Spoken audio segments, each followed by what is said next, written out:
Guy. You will not believe what I just... Guy. What? Why are you stopping me? What happened? What are you doing, safe? What are you doing? What kind of question is that? Can't you see? I'm studying. I'm reading to become a better person. Continue. I'm not stop myself because of you. Rubbish. Where was I? 2 seconds later. Guy, see, there's this bros. Hey, bros. What now? What? Why are you disturbing me? Go and do something like that now. What is doing yourself at that level? I'm not your mate. Allow me to read book. Keep it up. You like music, Abby? What was I?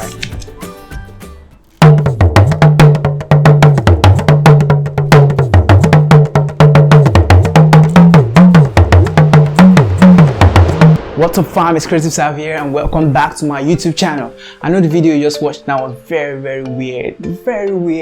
Anyway, today I'll be showing you how to clone yourself in a video using Adobe Premiere Pro, and this is like the simplest thing to do. Like when I show you, see how easy it is to do. Now the problem with this is preparing the shots, actually making it work before you start editing, and I'm going to share some tips with you. The first thing you need to do is to make sure your camera is stable. So put your camera on a tripod, on a pile of books. Just make sure you don't move the camera at all because it's very essential. Okay, great. Now you have your camera on a tripod, you have set it, you have started recording. Wonderful. Now what you have to do is to know your script, whatever it is. If you're making a skit, a lot of guys do it, like Taaooma, like Twyse. These guys take a lot of time planning before they actually shoot. And that's the important thing, the planning to get your pacing right. So you have a story now, like the one we just did. Some guy was listening to music while reading and some other guy came in to disturb him and was replying him. When you have that whole story down, you know the lines you are supposed to say for this guy, you know the lines you are supposed to say for this guy. Then when you start shooting, you record the first one, time it in your head, like say all the responses in your head, play the whole thing in your mind, then act it out in front of the camera, just like you would do if you were really actually talking to someone. Another thing you might do is to have something like an indicator to show you where to look. You know, this was easy because I was talking to myself. It was basically me and myself. That is very weird to say. It was basically two versions of me looking at each other. So my line of sight is basically the same. But if you're having a shot where you're looking at someone that's probably standing or you guys are not in the same elevation, you'd have to use an indicator to show where this person's face is. Because to be very weird, if you are looking at someone like this and the other person is looking at him like this, that's just going to be very weird. And I did it one time when I was doing compositing back in the day. My very first set of compositing, it was weird. As you can see from this picture, I wasn't looking directly into my eyes because I didn't factor in that indication to know where exactly I should be looking. What I mean by an indicator is having something you are talking to. Probably you have something hanging here and you can just talk to it so you know exactly where you are looking at. So when you have done all that, you have set your camera on a tripod, you have recorded the first performance, you have recorded the second performance. Make sure there is a little gap between the two performances. Try not to make it intersect. Try not to make the guy on the left side intersecting with the guy on the right side. It's going to look very weird. And that's because the technique we're going to use today is masking. So let's jump right into Premiere Pro and I will show you how easy it is to do. So simple, so easy. Catch you there. Okay guys, we're in Premiere Pro right now.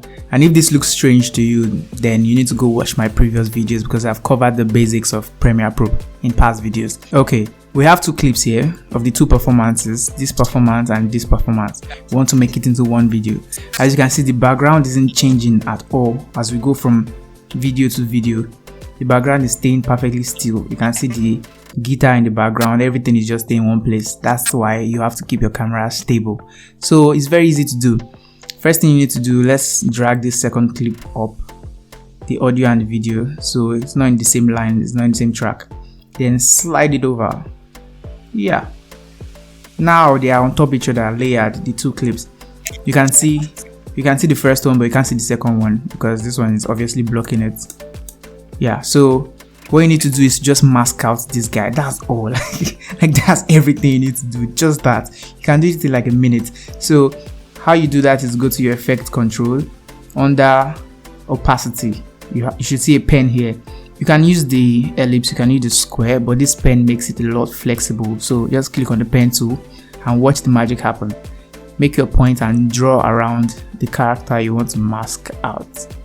Just make points around him like this. See, I'm saying around him like it's not me. Yeah, so boom, like magic. When you complete the the whole part, you would see it just mask it out. So it's just this part of this video that would show.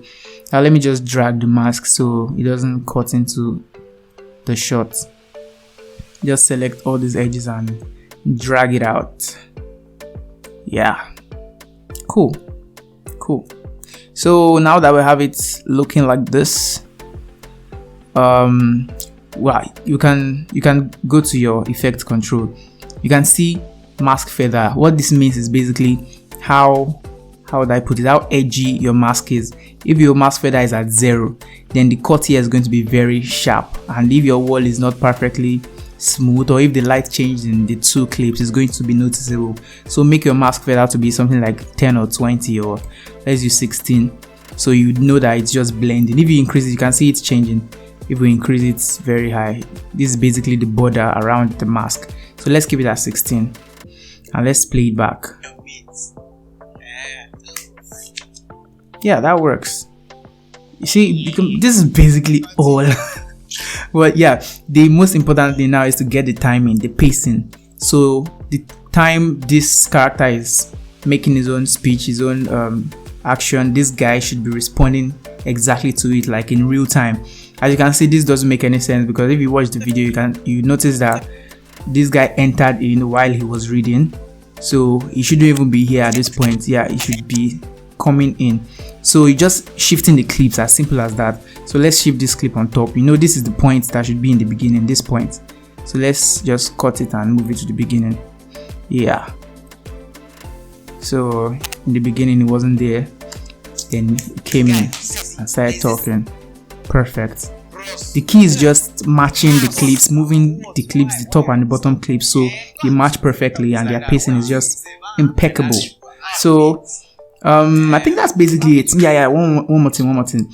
This would save your life. So if you are having a situation like this, yeah, so you can see my hand, the elbow was already coming through the mask. This is the mask. You can see it here. The elbow was already breaking through the mask. This looks awful. You don't want this to happen. So how you do it is to use keyframes. Keyframe your mask part. Very easy. I've not talked about keyframes in this channel anyway, so this might be strange to you, but it's very, very easy. So just scroll down to your mask. You can see under opacity, mask 1. Now at the point before it touches the mask, like somewhere here, click on the stopwatch button to animate your mask part. Then move a couple of frames forward using your left and right arrow keys. Move to the point where it's almost tearing through the mask here, somewhere here. Then you can change the position of your mask. Let's do this. At this point where it's almost cutting through, just change the position of your mask. Make sure you don't cut through the other guy anyways. Yeah, somewhere here. So you can see what happens if I move back and front. You can see that the mask is moving. You are basically animating the mask to accommodate for this extra movement. The best thing to do is to just divide it into 2 and make the performance of the left guy stay on one side and the other guy on the other side. But this makes it look realistic when you animate the mask. I did that throughout my skits. I animated the mask so each guy could actually bring in their hand through the mask, so people actually notice that okay, there is a cut there. Yeah, that's basically how you do it. And when you animate your mask like this, there'll be a point where this guy is bringing his hand through this mask. So that's what you do. The same thing.